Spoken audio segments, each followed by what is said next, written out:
Rabbil alamin alladzi nahmaduhu wa nasta'inuhu wa nastaghfiruhu wa natubu ilaih wa na'udzu billahi min syururi anfusina wa min sayyiati a'malina may yahdihillahu fala mudhillalah wa may yudhlil fala hadiyalah asyhadu an la ilaha illallah wahdahu la syarikalah wa asyhadu anna muhammadan abduhu wa rasuluh wa habibuhu wa khatamun nabiyyin wal mab'uts rahmatan lil alamin.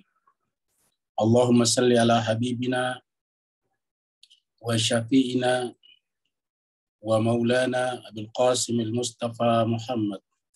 Allahumma salli ala Muhammad wa ali Muhammad. Allahumma salli ala Muhammad wa ali Muhammad. Allahumma salli ala Muhammad wa ali Muhammad. Wa ala alihi wa sahbihi wa man tabi'ahum bi ihsan ila yaumiddin amma ba'd.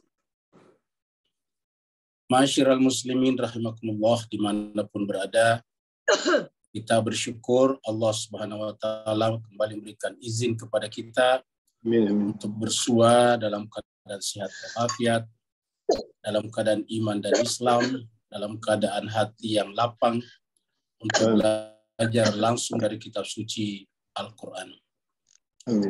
Pada malam hari ini kita akan teruskan surat yang ke-59 kita, itu surat Al-Hasyr, surat pengusiran.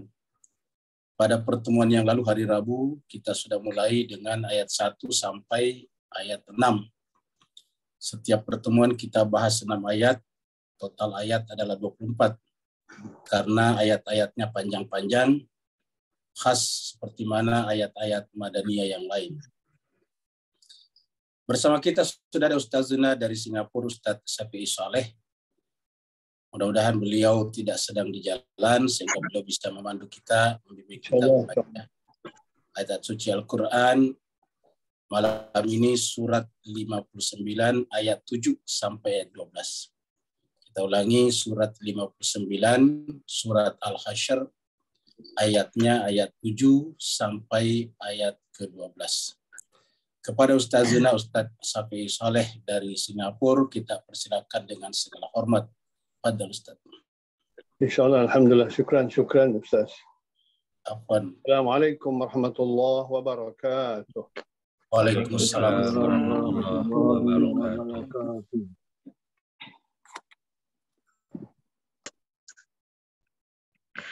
أعوذ بالله من الشيطان الرجيم بسم الله الرحمن الرحيم أعوذ بالله من الشيطان الرجيم بسم الله الرحمن الرحيم ما أفاء الله على رسوله من أهل القرى ما أفاء الله على رسوله من أهل القرى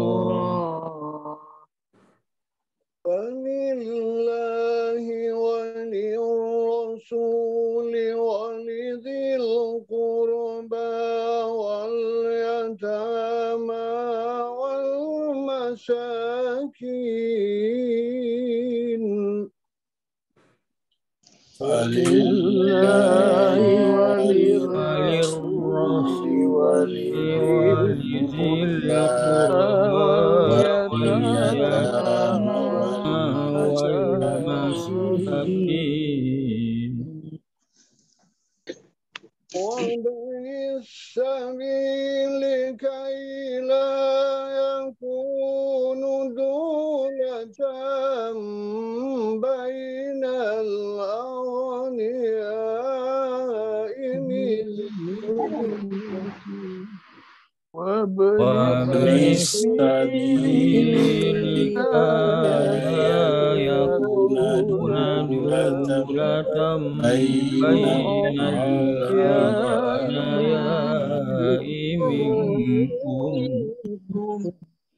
وما آتاكم الرسول فخذوه وما نهاكم عنه فانتهوا وما آتاكم الرسول فخذوه وما نهاكم عنه فانتهوا واتقوا الله إن الله شديد العقاب واتقوا الله إن الله شديد العقاب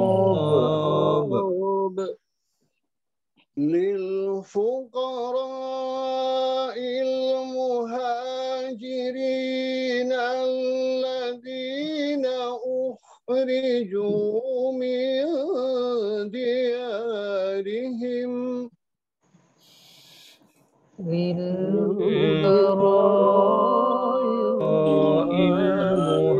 المهاجرين الذين أخرجوا من ديارهم وأموالهم يبتغون فضلا من الله ورضوانا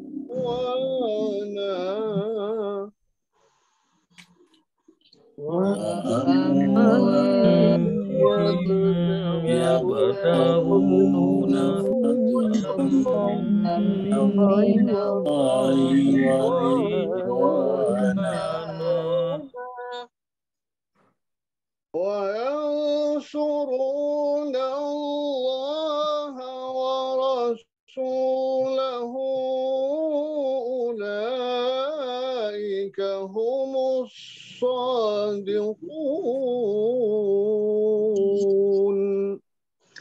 وينصرون الله ورسوله أولئك هم الصادقون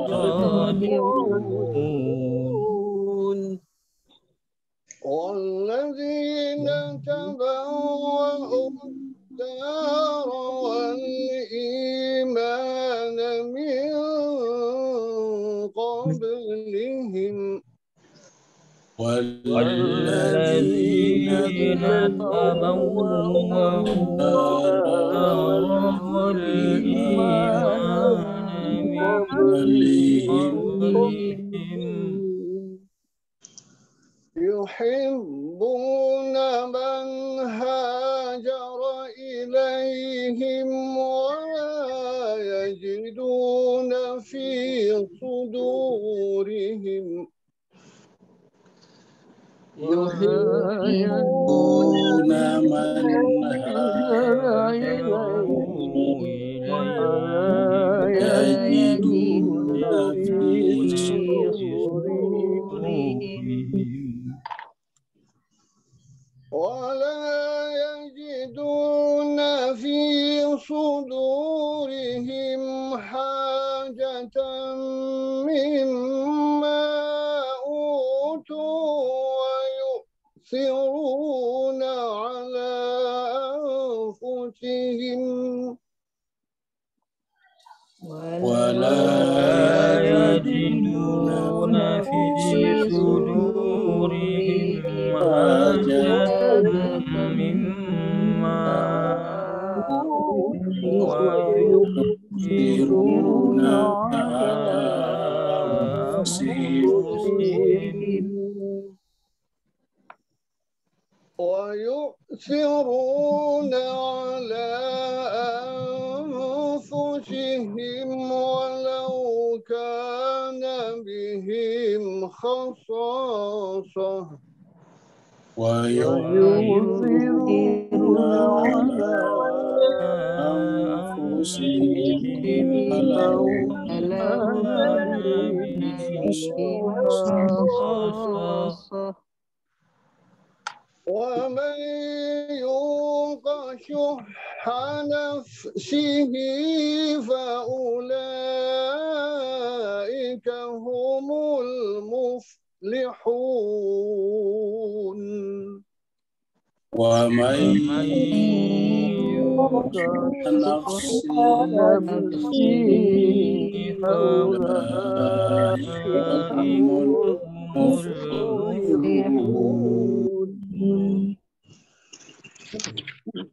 والذين جاءوا من بعدهم يقولون ربنا اغفر لنا والذين جاءوا من بعدهم يقولون ربنا اغفر لنا ولإخواننا الذين سبقونا بالإيمان ولإخواننا الذين سبقونا بالإيمان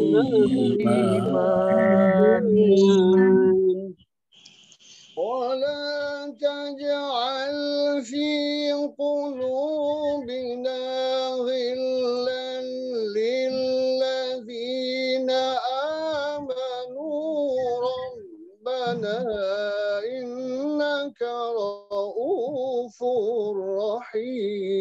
رحيم ولا تجعل في قلوبنا غلا للذين آمنوا ربنا إنك رؤوف رحيم.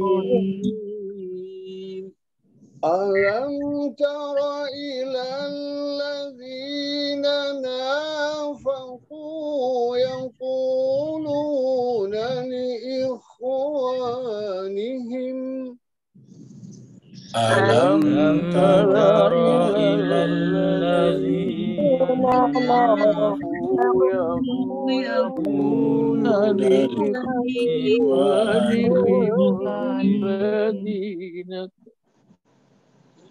الذين كفروا من أهل الكتاب لئن أخرجتم الذين كفروا من أهل الكتاب لئن أخرجتم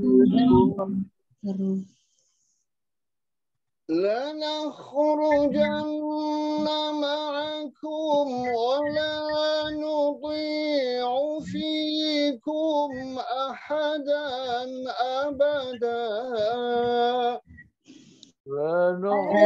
لنخرجن معكم ولا نطيع فيكم أحدا أبدا وإن قتلتم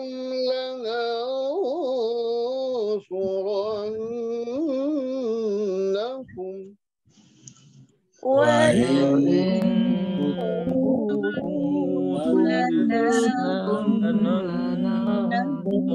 لننصرنكم والله يشهد إنهم لكاذبون والله يشهد إنهم لكاذبون لئن أخرجوا لا يخرجون معهم لئن أخرجوا لا يخرجون معهم لئن قتلوا لا ينصرونهم ولئن نصروهم ولئن قتلوا لا ينصرونهم ولئن ولئن نصروهم نصروهم ليولن الأدبار ثم لا ينصرون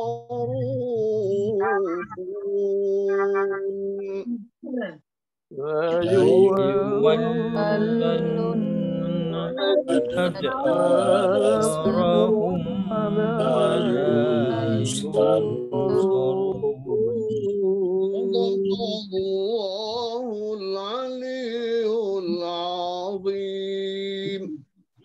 صدق الله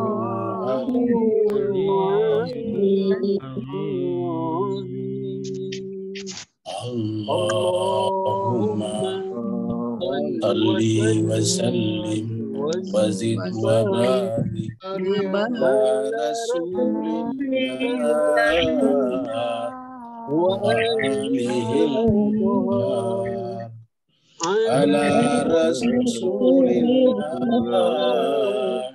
wa alihil adhar.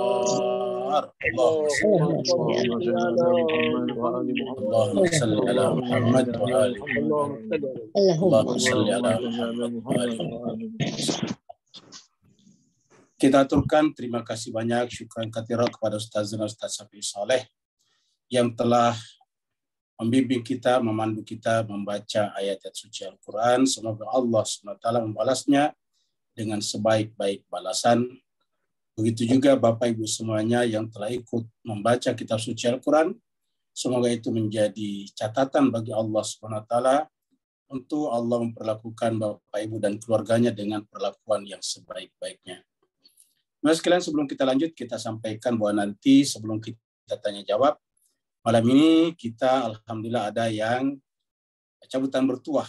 Ada saudara kita, ada jemaah kita, jemaah tetap kita yang akan memberikan kepada kita, membagi-bagi kepada kita, yaitu pulsa.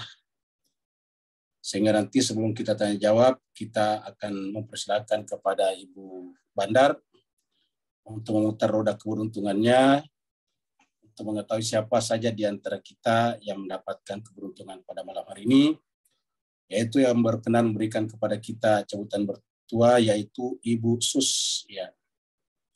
Ibu Sus Sunarto yang sering datang lebih awal. Ini beliau meminta kita untuk mendoakan beliau. Ini adalah merupakan ulang tahun Ibu Sus Sunarto yang ke-76. Luar biasa, usia 76, masih rajin ikut bersama dengan kita. Kita doakan semoga beliau selalu diberikan dan dikaruniai kesehatan, lahir dan batin, dan terutama kelapangan waktu untuk selalu bersama dengan kita di sini. Juga mendoakan cucu beliau, yaitu Ananda Astrid Rania Fitri, yang akan kuliah S2 di Perth, Australia. Semoga urusannya jalan lancar, diterima, dan nanti belajar dan kembali lagi ke keluarganya, membawa ilmu yang bermanfaat. Jemaah sekalian berbahagia, jadi kita berharap semua yang ikut, yang ada sekarang, ikut nanti mengambil partisipasi di dalam cabutan bertua seperti itu, dan kemudian setelah itu baru kita berdoa. Setelah itu baru kita tanya jawab dan berdoa. Jemaah sekalian, pada pertemuan yang lalu kita mulai surat baru, yaitu surat Al-Hasyr. Al-Hasyr artinya pengusiran, turun di Madinah, makanya disebut dengan surat Madaniyah. Ayatnya berjumlah 24 ayat. Karena seperti yang Bapak Ibu telah saksikan sendiri, ayatnya panjang-panjang, maka kita bagi masing-masing 6 ayat saja, sehingga kita ada 4 kali pertemuan. Dan pada pertemuan yang lalu kita sudah mulai dari ayat 1 sampai 6, Hari ini atau malam ini kita lanjutkan ayat 7 sampai 12. Kita reviewkan dari ayat yang ke-6 dulu. Ini adalah ilustrasi ketika Bani Nadir yang telah melakukan berbagai pelanggaran terhadap piagam Madinah, lalu kemudian mereka dihukum, mereka diusir dari tempatnya karena berkali-kali melakukan pelanggaran. Bahkan Nabi butuh waktu beberapa hari untuk mengepung mereka supaya mereka mau meninggalkan tempatnya. Nabi berusaha untuk tidak ada pertumpahan darah, tidak ada yang korban, tidak ada yang menderita. Mereka juga dibolehkan meninggalkan tempatnya dengan membawa apa saja mereka bisa bawa. Terakhir adalah ayat 6 di mana Allah SWT berfirman, A'udzubillahi minasyaitonirrajim. Bismillahirrahmanirrahim. Wa ma afa Allah. Di sini muncul kata faih, yaitu sitaan perang, barang-barang sitaan perang yang diperoleh tidak dengan berperang. Yaitu kita tahu Bani Nadir tidak berperang, hanya pengepungan saja membuat mereka tidak berdaya. Ini menunjukkan Allah mengajarkan kepada kita, Nabi mencontohkan kepada kita, bahwa tujuan perang dalam Islam itu sama sekali bukan untuk membunuh, bukan untuk menumpahkan darah, tetapi yaitu menegakkan hukum, mengembalikan tatanan pada kedamaian. Karena pelanggaran hukum yang tidak terhukum, kalau tidak ada punishment, kalau tidak ada law enforcement, maka yang terjadi adalah kekacauan. Maka mau tidak mau harus ada punishment. Dan Allah sendiri telah menjelaskan dalam Al-Quran dirinya menyiapkan dua hal, yaitu reward dalam bentuk surga, punishment dalam bentuk neraka. Jadi mereka yang patuh, mereka melakukan kebaikan, diapresiasi, Allah berikan kepadanya hadiah, reward dalam bentuk surga, kehidupan yang bahagia. Sebaliknya mereka yang melakukan pelanggaran, diberikan punishment, diberikan hukum dalam bentuk neraka. Nah, jadi jemaah sekalian berbahagia, dengan demikian perkembangan jiwa manusia itu ditentukan oleh dua sayap, yaitu reward dan punishment. Jaza, ajar, dan di pihak lain adalah adab ataupun hukuman. Jadi dua hal ini harus ada. Kalau salah satunya saja, ya itu pasti tidak ada keadilan di sana. Maka terjadilah seperti yang kita bahas pada pertemuan yang lalu tentang pemukiman Yahudi Bani Nadir. Bahkan setelah Nabi bernegosiasi dengan mereka, bahkan mereka melakukan kejahatan yang tidak bisa ditoleransi, yaitu mereka bersekongkol untuk menjatuhkan batu dari atas. Jadi ada yang pura-pura melayani Nabi, mempersiapkan kebutuhannya sebagai tamu, tapi mereka mengatur siasat. Ada 1-2 orang yang naik di atas bukit, lalu kemudian menjatuhkan batu ke atas kepala Nabi. Jadi selain mereka melakukan pelanggaran terhadap hukum, mereka juga melakukan pengkhianatan terhadap posisi Nabi sebagai tamu di tempat mereka pada saat itu, yang seharusnya mereka hormati dan muliakan. Karena agama kita mengajarkan siapapun tamu harus dimuliakan. Mereka justru akan membunuhnya. Dalam bahasa Arab, tamu itu adalah daif, duyuf, daifun. Daifun itu satu asal kata dengan sebetulnya dari kata lemah, tidak berdaya. Jadi yang namanya tamu itu ya tidak berdaya. Yang namanya tamu tergantung yang punya rumah, suruh tidur di mana saja, dikasih makanan apa saja. Nah, jemaah sekalian berbahagia, tetapi ini dikhianati oleh Yahudi Bani Nadir, sehingga kemudian Allah dan Rasulnya memberikan kesempatan kepada mereka untuk meninggalkan tempatnya selama 10 hari. Diberikan waktu 10 hari untuk bersiap-siap untuk meninggalkan tempatnya. Tetapi dalam masa 10 hari yang diberikan untuk mempersiapkan, untuk mengemasi barang-barang mereka untuk keluar, datanglah seorang munafik, gembong munafik yang bernama Abdullah bin Ubay bin Salul. Terkadang disebut dengan Abdullah bin Ubay, terkadang disebut dengan Abdullah bin Salul, tapi lengkapnya adalah Abdullah bin Ubay bin Salul, memprovokasi mereka bahwa Abdullah bin Ubay siap menggerakkan klan-klan yang lain untuk membantu mereka apabila Nabi menyerangnya. Sehingga Abdullah bin Ubay bin Salul menyerangkan Bani Nadir tidak usah mematuhi perintah dari Nabi untuk keluar dari pemukiman mereka selama 10 hari. Abdullah bin Ubay mengatakan, saya akan siap menggerakkan Bani Quraiza dan Bani Ghatafan dan yang lain untuk membantu kalian. Kalau mereka, Muhammad, memang benar-benar menyerang kalian. Akhirnya dengan provokasi Abdullah bin Ubay bin Salul, mereka, Yahudi Bani Nadir, tidak mengindahkan perintah Nabi tersebut. Setelah 10 hari berlalu, tidak mereka juga keluar, barulah Nabi mengerahkan pasukannya untuk mengepung mereka. Mengepung mereka artinya membuat mereka tidak berdaya supaya mereka keluar dari tempat itu. Intinya adalah mereka keluar karena kehadiran mereka di situ hanya akan menciptakan kekacauan, menciptakan perpecahan, dan ini kalau dibiarkan akan melahirkan pertumpahan darah yang tidak sedikit. Maka Nabi melakukan tindakan preemptif, supaya jangan terjadi kekacauan yang lebih besar. Tapi kemudian mereka tertipu oleh Abdullah bin Ubay bin Salul, karena setelah Nabi mengepungnya beberapa hari, bantuan dari Abdullah bin Ubay bin Salul tidak kunjung datang. Akhirnya mereka dilanda ketakutan yang luar biasa. Setelah juga Nabi menebang pohon-pohon kurma yang ada di dekat benteng mereka, sehingga mereka semakin berputus asa karena bantuan tidak kunjung datang, sementara bahan makanan mereka semakin berkurang. Akhirnya pada ujungnya mereka menyerah. Lalu kemudian setelah menyerah, Nabi mempersilahkan mereka untuk keluar tanpa diganggu, tanpa disakiti, tanpa satu pun tetes darah yang tumpah. Mereka pergi. Nabi mengatakan boleh membawa apa saja selama bisa dibawa, kecuali tidak boleh membawa persenjataan, tidak boleh membawa alat senjata. Jadi tidak boleh bawa pedang kalau keluar dari benteng. Mereka keluar membawa semuanya, bahkan ada yang menghancurkan rumahnya sendiri dengan membawa bahan-bahan yang bisa dibawa sudah bisa dibangun di tempat lain.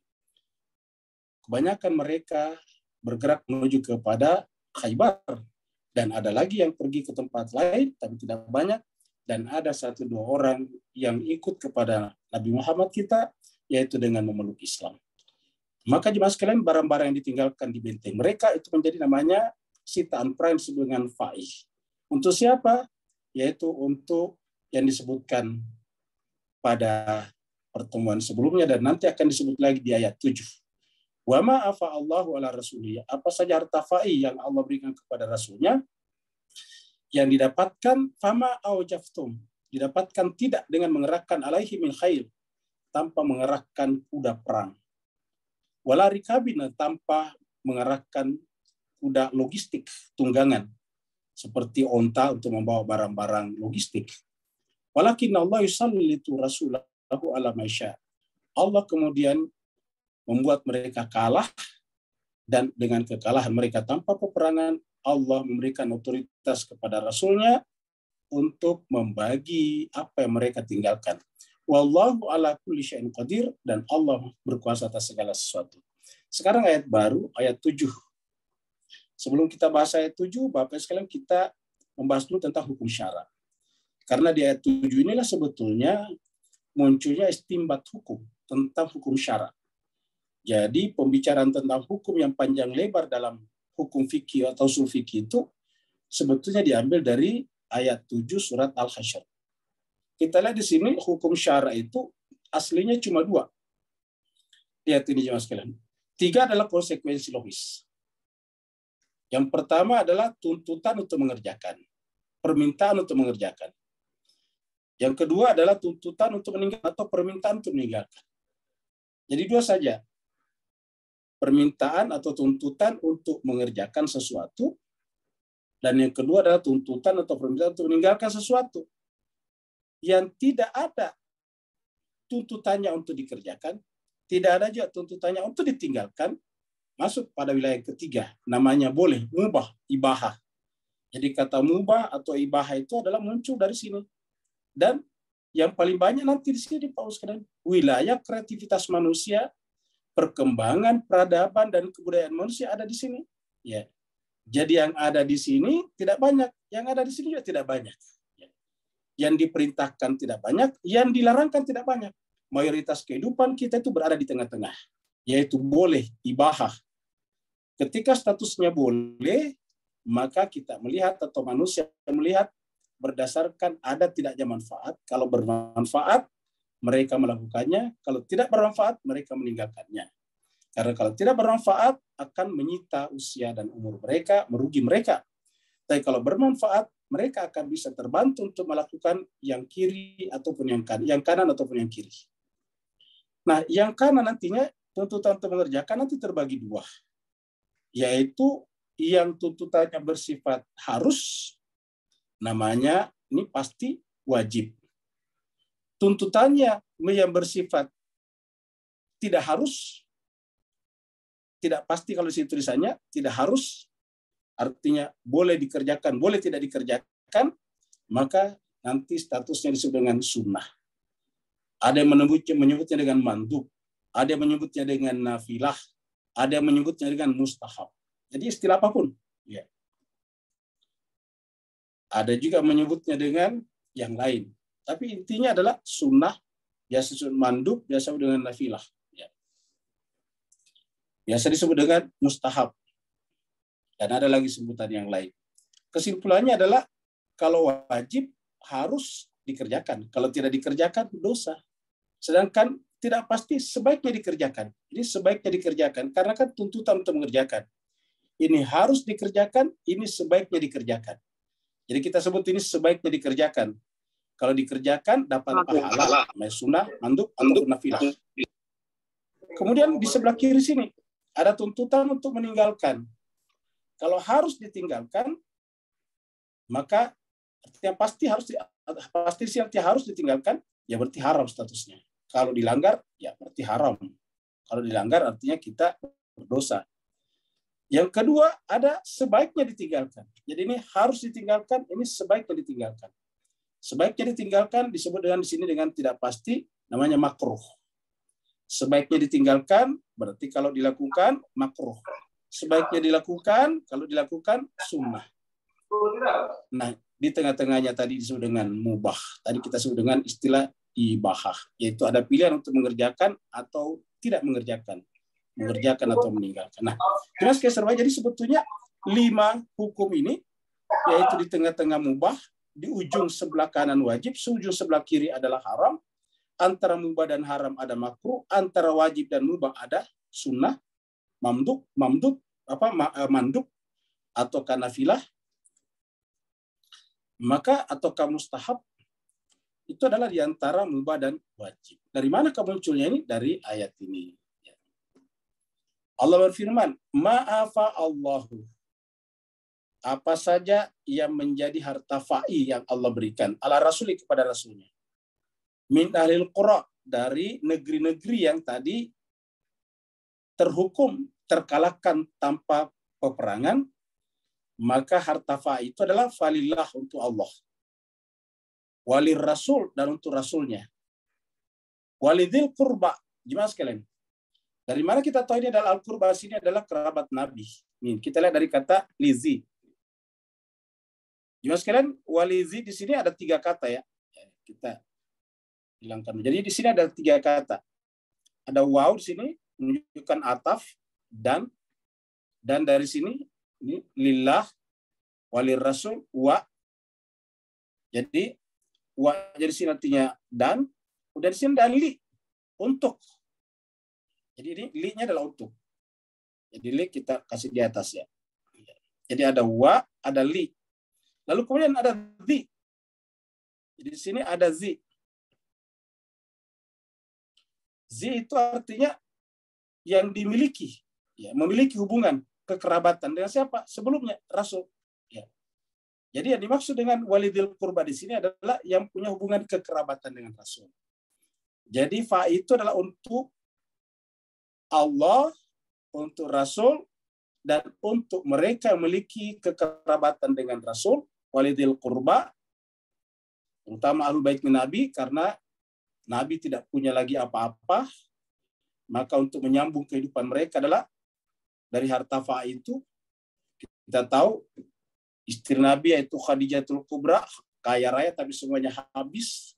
Nabi juga waktunya dari pagi sampai malam habis untuk memandu umat, sehingga kemudian berkaitan dengan harta material, tidak ada lagi yang dia punya, maka kemudian Allah memberikan kepadanya yaitu bagian daripada fa'i tadi.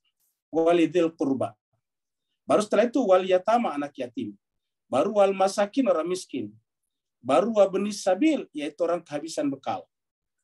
Jadi pertama adalah lillah, walir rasul, walidil qurba, wal yatama, wal masakin, wabnis sabil.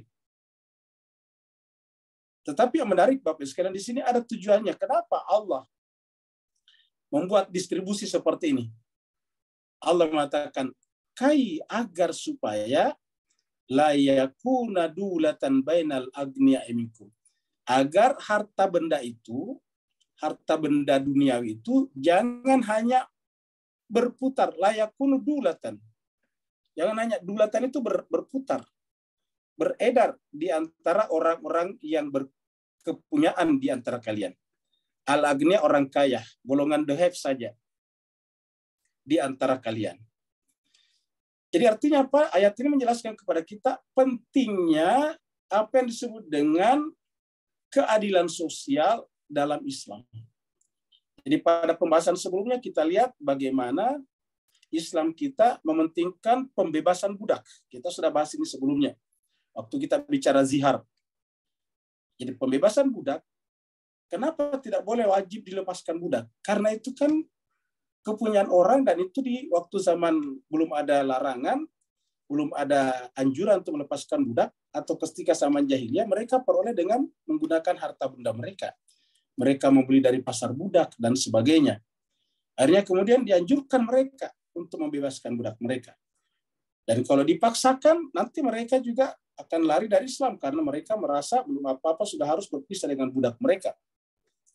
Maka kemudian diberikan dalam bentuk hukuman, pembebasan budak. Pembebasan budak artinya bahwa agama Islam kita memperjuangkan egalitarianisme, kesamaan posisi dan kedudukan di antara seluruh manusia. Tidak ada majikan, tidak ada budak lagi. Yang kedua adalah distribusi sosial yang berkeadilan, seperti yang kita lihat dalam ayat ini. Tapi di sini kita lihat bahwa bukan orang kaya yang dipaksa untuk melepaskan kekayaannya, dibagi kepada orang miskin. Karena kalau itu dilakukan, orang kaya merasa tidak adil juga. Kenapa? Mereka kerja keras, tiba-tiba agama datang memaksa mereka, maka kemudian agama tidak melakukan pendekatan humanistik namanya. Nah, maka caranya apa? Yaitu pendapatan yang diperoleh dari usaha bersama, yaitu negara, dan tidak melalui pengorbanan disebut dengan peperangan, maka itu diberikan kepada mereka yang masuk kategori tidak berpunya, baik dari kerabat Nabi tadinya, anak yatim, orang miskin, ataupun ibnu sabil, agar harta benda itu tidak beredar, tidak berputar di antara orang-orang kaya saja.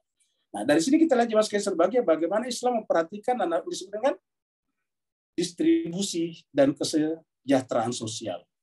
Ini sudah dengan keadilan. Nah, setelah itu baru muncullah tadi satu kalimat yang sebetulnya adalah untuk kesejahteraan sosial, tetapi kemudian dijadikan sebagai dasar untuk berbicara tentang hukum syarat tadi. Ini dia. Kita lihat dari sini sampai di sini. Ya. Jadi yang kita garis ini, garis hijau, inilah dia. Allah mengatakan wa ma atakumur rasul. Jadi aslinya sebetulnya ini kembali kepada tadi. Jadi setelah tadi Allah memberikan otoritas kepada Nabi untuk membagi harta fa'i itu, ya maka otoritasnya kepada Nabi, siapa saja yang diberikan di antara item-item yang telah disebutkan tadi, ataukah disebut dengan mustahik itu.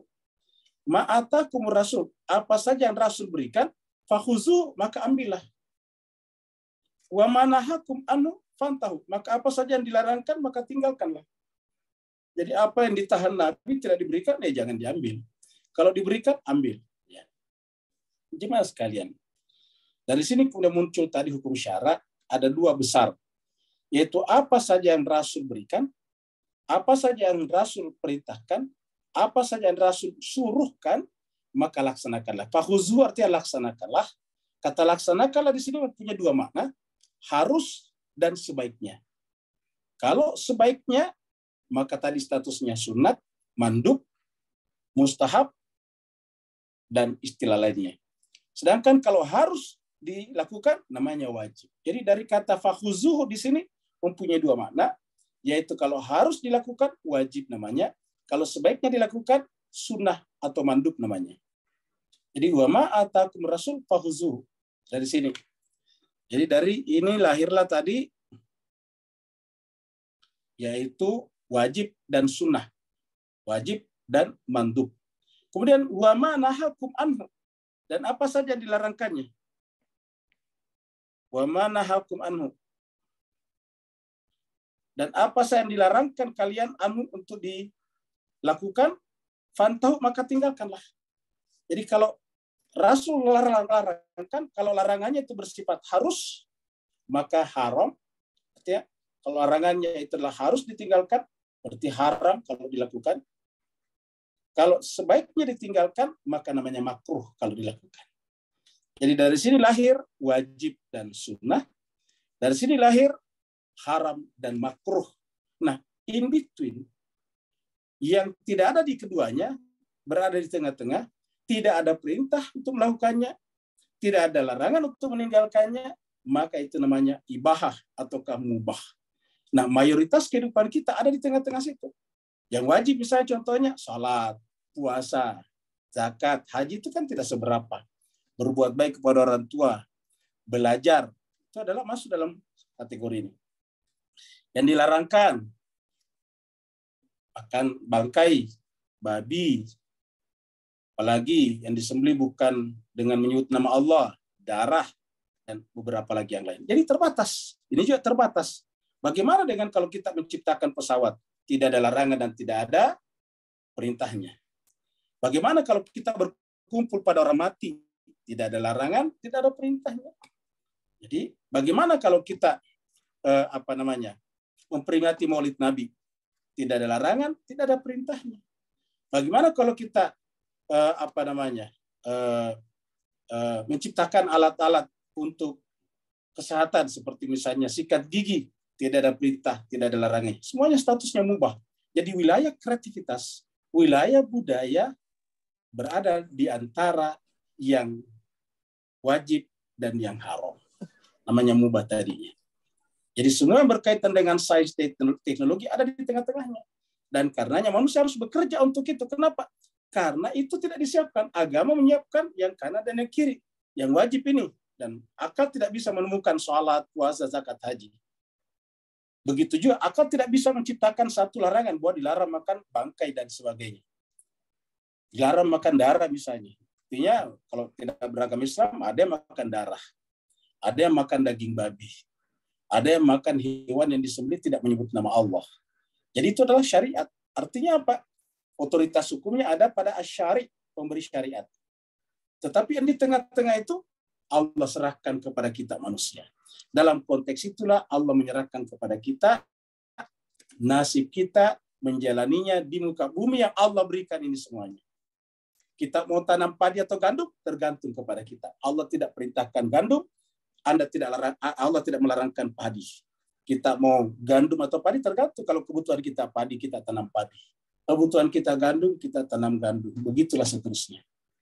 Yang pasti yang Allah minta adalah wattaqullah innallaha syadidul iqab. Bertakwalah kepada Allah.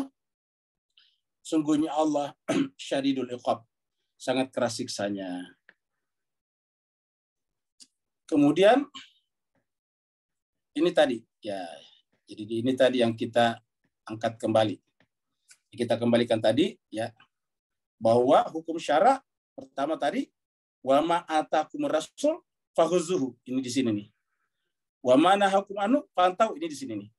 Jadi wa ma atakumur rasul fakhuzuhu wa ma nahakum anhu fantau. Apa yang Rasul berikan ambillah. Maksudnya apa yang Rasul perintahkan ambillah, dan apa yang Rasul larangkan tinggalkanlah. Dan tidak ada di sini, ada di tengah-tengah. Maka misalnya kita bikin acara tahlilan, dalam konteks ini adalah mubah. Ya. Tidak wajib, artinya tidak berdosa kalau kita tidak lakukan, tetapi bisa saja dapat pahala kalau kita melakukan, kalau mendatangkan manfaat.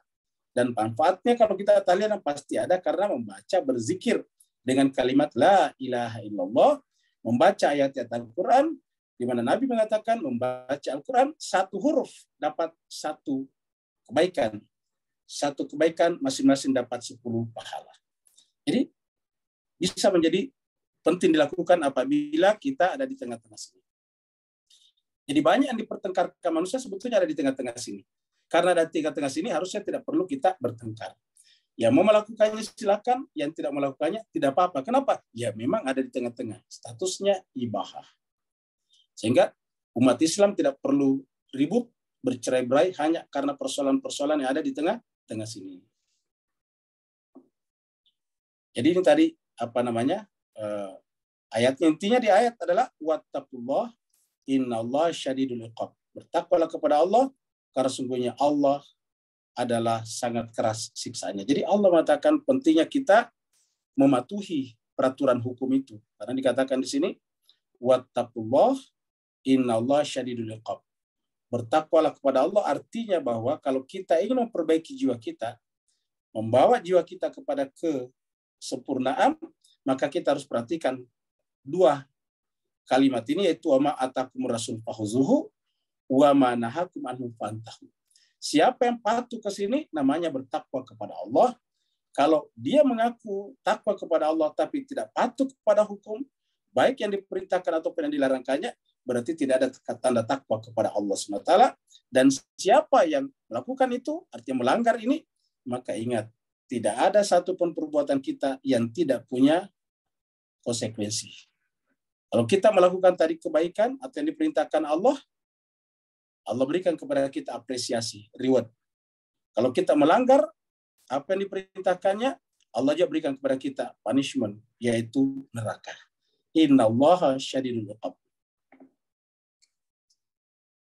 Jemaah sekalian berbahagia, kemanakah tadi fa itu diberikan? Tadi sudah disampaikan kepada Allah, kepada Rasul, kepada kerabat Rasul, anak yatim, orang miskin, ibnu sabil. Terutama kalau semuanya itu adalah dari kalangan muhajirin. Jadi tadi kan semuanya ada tuh. Miskin, yatim, ibnu sabil. Ini dipenuhi syaratnya oleh muhajirin. Karena orang muhajirin ini adalah kebanyakan kehabisan bekal. Kenapa? Mereka datang dari Mekah tidak membawa apa-apa. Kebanyakan dari muhajirin ini banyak anak-anak yatim. Karena orang tua mereka meninggal di perang Uhud, meninggal di perang Badar, Badar 1, Badar 2, Uhud, dan sebagainya. Maka kemudian di sana ada anak-anak yatim. Di sana juga ada kerabat-kerabat Rasul, karena kerabat Rasul adalah yang datang dari Mekah, muhajirin. Maka Allah katakan lil fuqara'i, maka terutama kepada fakir. Jadi fakir ini artinya mengandung semua tadi itu. Kalau kita lihat tadi, di sana kan kata fakir tidak ada. Yang ada adalah walillah, walil rasul, walidil qurba, wal yatama, wal masakin, wabnis sabil, ibnu sabil. Nah, sekarang siapakah yang paling cocok semua itu? Lil fuqara'il muhajirin, yaitu fuqara dari kalangan muhajirin. Semuanya ada di dalamnya. Ya miskin, mereka punya anak yatim, mereka kehabisan bekal. Madinah bukanlah kampung halaman mereka. Mereka tidak punya properti di Madinah. Kemudian mereka meninggalkan semua properti mereka di Mekah. Sehingga datang ke sana tidak membawa apa-apa. Alladzina ukhriju min diyarihim, yaitu yang mereka terusir dari negeri mereka. Mereka alladzina ukhriju. Jadi pertama adalah fakir dulu. Fakir muhajirin. Kan ada muhajirin tapi tidak fakir. Jadi fakir di sini tadi yang memenuhi syarat seperti yang kita bahas sebelumnya. Kemudian mereka itu adalah muhajirinya adalah alladzina ukhriju min diyarihim. Mereka terusir dari negeri mereka. Mereka terusir dari negeri mereka. Alladzina ukhriju min diyarihim. Wa amwalihim, dari mereka kehilangan rumah-rumah mereka, mereka kehilangan harta benda mereka. Wa amwalihim. Mereka dipisahkan dari rumah-rumah mereka, mereka dipisahkan dari negeri mereka, terus kemudian mereka melakukan itu tidak punya motif lain selain dari ya betaguna fadlan minallahi wa ridwana. Selain daripada ya betaguna, mereka mencari ya betaguna fadlan, karunia, minallah, daripada Allah.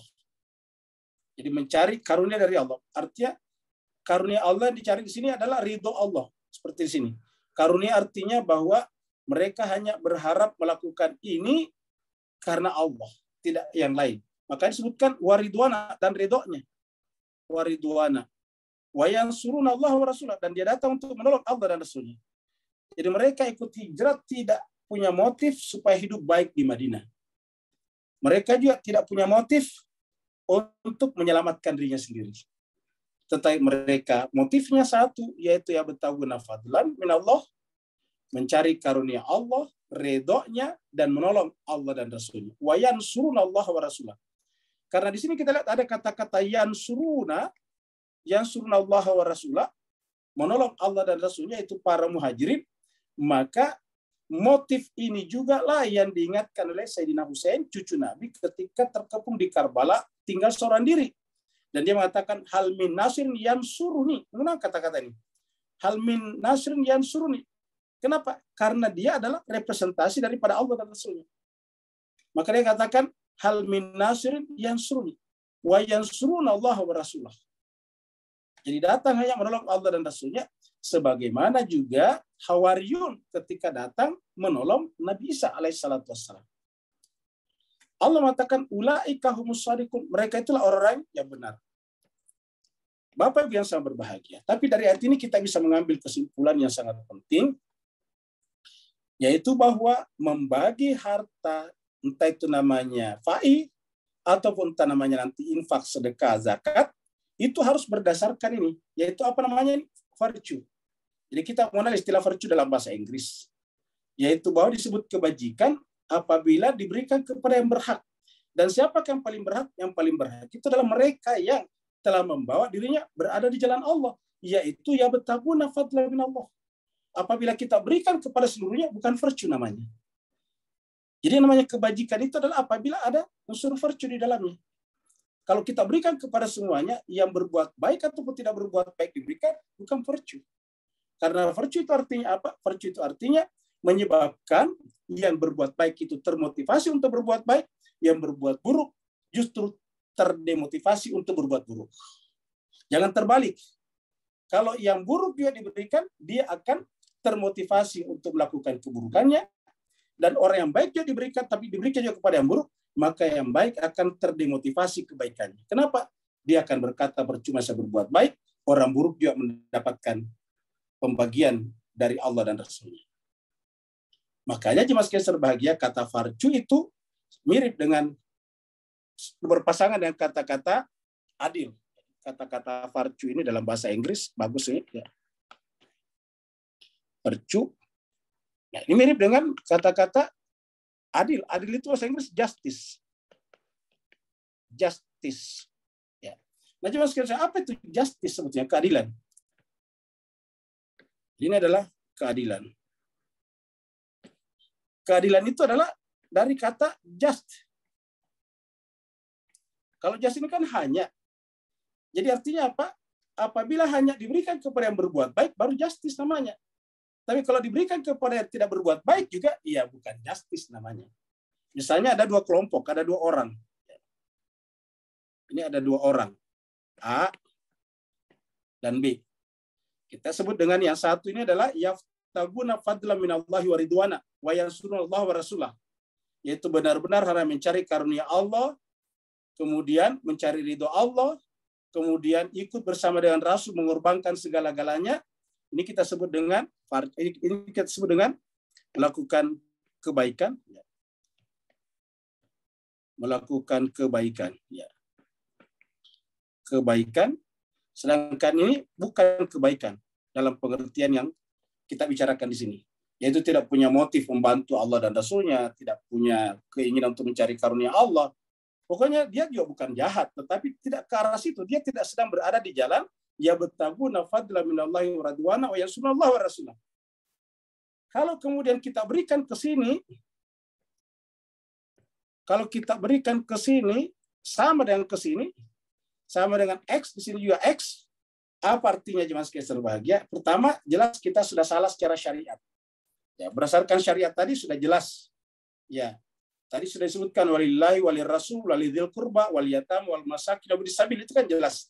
Ya, jelas sekali pembagiannya. Jadi kalau kita memberikan sama, sudah jelas kita melanggar itu. Yang kedua, dari sisi farju, ini kita bicara farju nanti di sini. Ya. Dari sisi farju di sini jemaah sekalian berbahagia, kalau kita memberikan X dan X sama, artinya ini sama, maka ini tidak terdemotivasi dari perbuatan buruknya. Padahal tujuannya agama adalah membuat yang berbuat buruk itu kehilangan motivasinya berbuat buruk. Namanya demotivasi berbuat buruk. Sebaliknya di sini berbuat baik harusnya termotivasi untuk berbuat baik.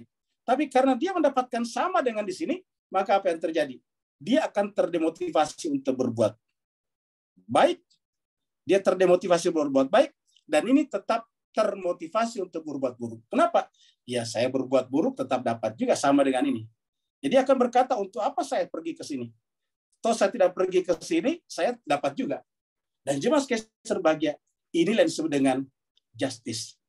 Kenapa? Kita hanya memberikan ke sini. Ingat, tadi justice dari kata just. Jadi kalau kita hanya berikan ke sini dan tidak memberikan ke sini, maka ini namanya just ini saja, tidak ke sini. Nah, ini dengan justice. Jadi justice itu bermula dari farju tadi itu. Nah, jadi oleh sebab itu jemaah sekalian, kata farju ini mungkin mirip dengan kata bir dalam bahasa Arab. Jadi bir itu adalah kebajikan. Nah, kebajikan itu tidak kepada semua orang. Oleh sebab itulah jemaah sekalian sebagai agama datang adalah untuk memberikan fasilitas bagi mereka yang berbuat baik supaya memperluas kebaikannya dan untuk mempersempit pintu keburukan bagi mereka yang mau melakukan buruk sehingga keburukannya tidak terlaksana. Dipersempit sedemikian rupa. Sebaliknya ini adalah diperluas pintu kebaikannya sebesar-besarnya agar mereka mengaktualisasikan seluruh potensi kebaikannya, sedangkan ini dipersempit agar mereka tidak mengaktualisasikan potensi keburukannya. Karena Allah memang sudah mengatakan dalam diri manusia ada fujuraha wa taqwaha. Fujuraha wa taqwa. Tetapi tujuannya agama apa? Qad aflaha man zakkaha wa qad khaba man dassaha. Jadi harus ini merugi dan ini harus beruntung. Tapi kalau dua-duanya dikasih keberuntungan, ini bukan keadilan. Ini bukan justice. Ini bukan al-adl. Sedangkan agama datang kepada kita apa? Yaitu innallaha ya'muru bil adli wal ihsan. Barulah al-adl, baru al-ihsan. Jadi tidak akan ada virtue kalau tidak ada keadilan. Nanti disebut virtue kebaikan kalau ada keadilan. Jadi innallaha ya'muru bil adli baru wal ihsan. Kebajikan muncul, ihsan muncul setelah ada al-adl. Nah, jadi jemaah sekalian berbahagia, inilah yang kita bisa lihat daripada ayat ini. Supaya benar-benar dalam setiap tindakan kita adalah berdasarkan keadilan. Karena apalah artinya jemaah sekalian berbahagia kita berbuat seakan-akan berbuat baik, tapi tidak atas dasar keadilan. Dan patokan keadilan adalah Al-Quran. Karena Al-Quran sendiri adalah keadilan. Makanya disebut dengan Imam Mahdi ditunggu sebagai pelaksana keadilan karena dia adalah syarik Al-Quran. Jadi adalah pasangan Al-Quran.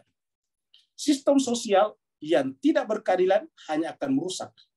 Itulah sebabnya jemaah sekalian berbahagia, sebuah masyarakat yang isinya adalah membantu seluruh masyarakatnya, negara membantu seluruh masyarakatnya, maka negara itu tidak ada yang kaya, tidak ada yang miskin, tetapi tidak bisa maju. Kenapa? Karena semuanya merasa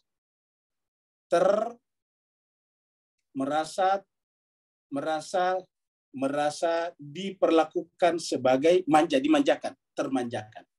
Nah, ketika termanjakan, ya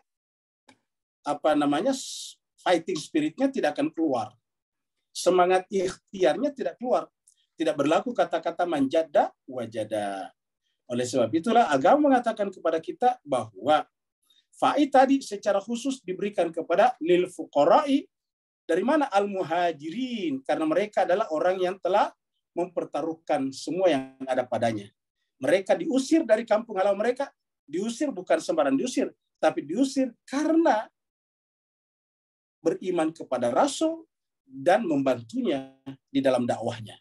Ulangi lagi, beriman kepada Rasul dan membantunya dalam dakwahnya. Yaitu apa? Selalu ikut bersama dengan Rasul mengikuti pelajaran Rasul di sebuah rumah di luar kota Mekah, nah disebut dengan Baitul Arqam.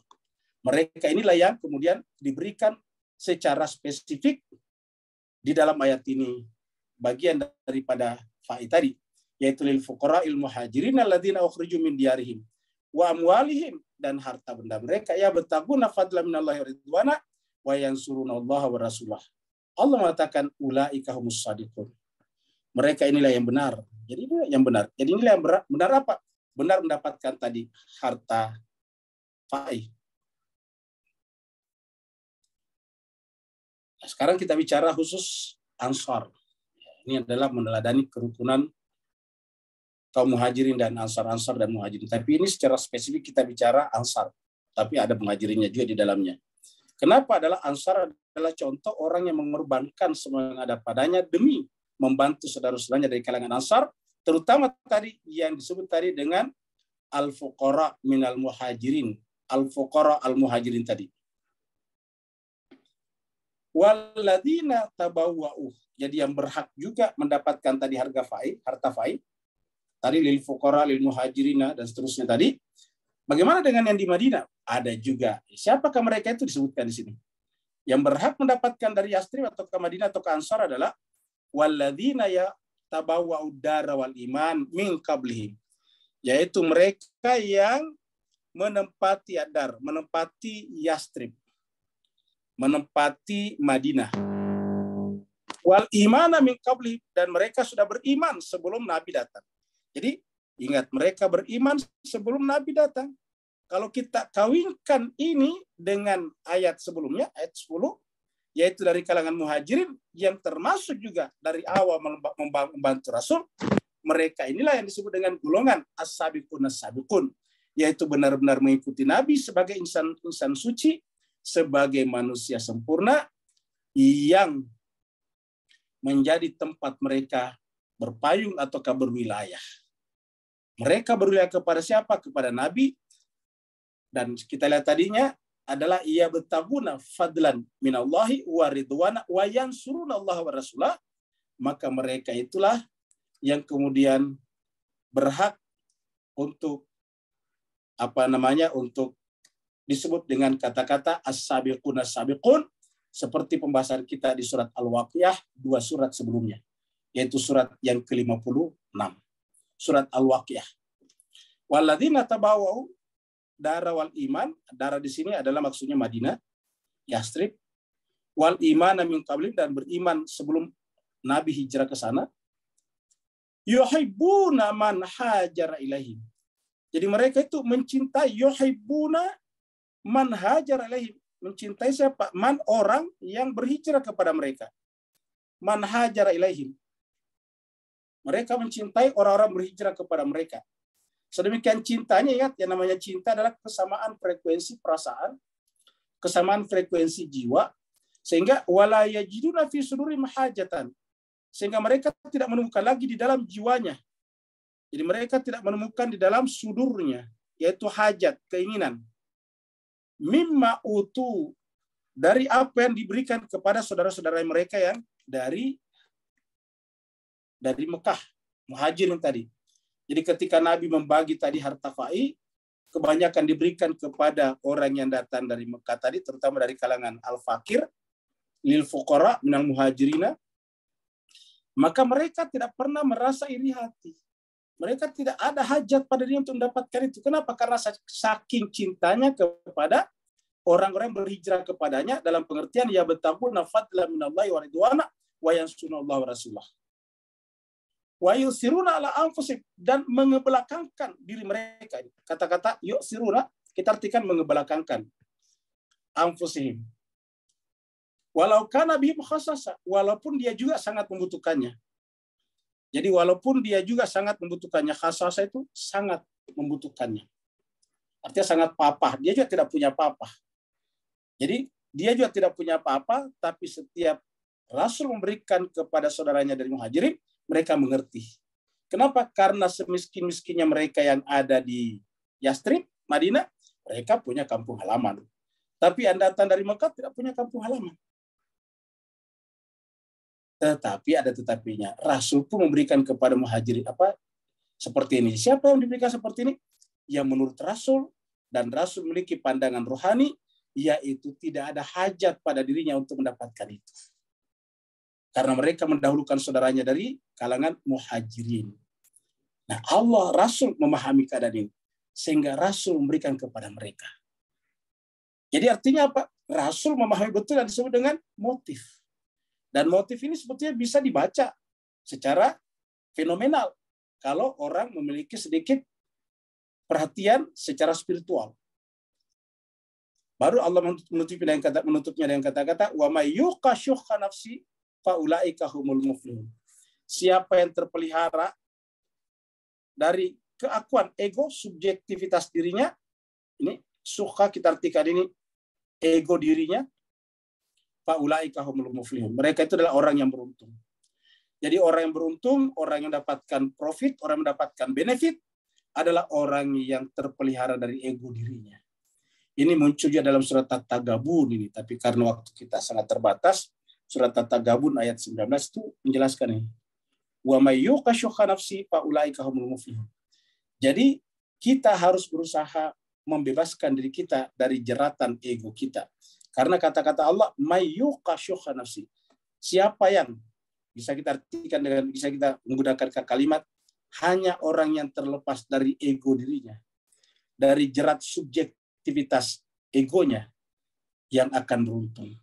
Kalau mereka belum bisa keluar dari subjektivitas, dari jeratan, dari kerangkeng egonya, mereka tidak mungkin beruntung. Sekarang ayat 10.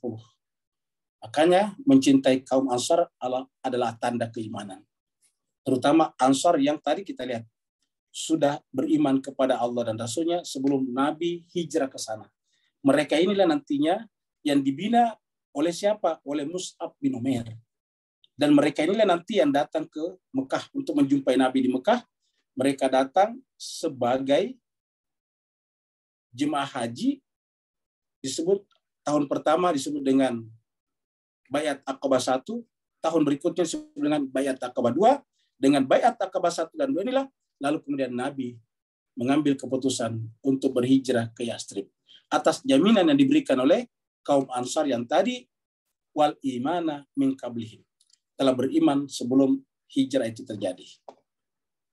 Maka mencintai mereka adalah iman. Makanya jemaah sekalian, setelah itu Allah mengajarkan kita doa. Walladzina ja'u min ba'dihim, bagi kita ini yang datang setelah mereka.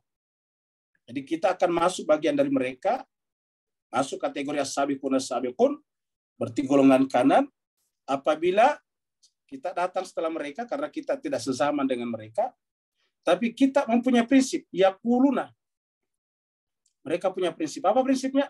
Rabbana, wahai Tuhan kami. Dan ini doa bagus dihafal Bapak sekalian.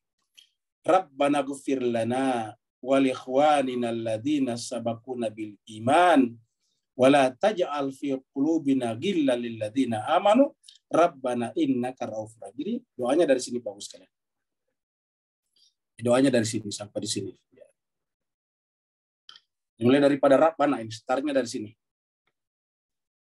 Rabbana ghfir lana, wahai Tuhan kami, ampunilah dosa-dosa kami.